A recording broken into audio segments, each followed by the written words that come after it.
There's actually a really simple trick to raiding inns. This account is pretty much bankrupt already, so let's just put together 5 basic sets and bring some simple gear to do a Dragon Seal run. We spawned in the Machinery District. Since we're about to go bankrupt, we need to play it safe, so I kept scouting all the way to here and still haven't seen anyone.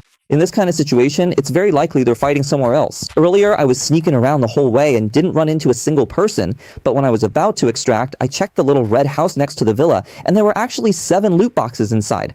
I immediately flew out and extracted. This round, I also didn't run into anyone the whole game, so it's very likely they're fighting somewhere else too. There are only 2 main places where people usually fight on the farm, the stables and the inn. When I got to the stables, I saw that the cotton fort hadn't been looted, so it's very likely that everyone was fighting at the inn. So after checking the stables, we cleared each spot one by one all the way to the greenbelt, but don't go in just yet. Stay on top of the greenbelt and listen for gunshots inside to figure out how many people are left and whether there's still fighting going on.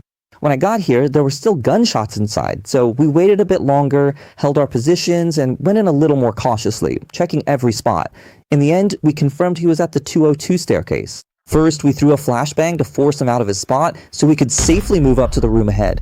With his ears ringing, he couldn't hear our footsteps. Push forward and throw another flashbang. This one is mainly to give him that ringing in his ears effect. When he fights other players, his armor is usually pretty worn out, and since we're using 995 rounds, we can just rush him. And just like that, we took out the last person on the whole map. Starting solo on Factory, I'd wipe one squad, then another would show up.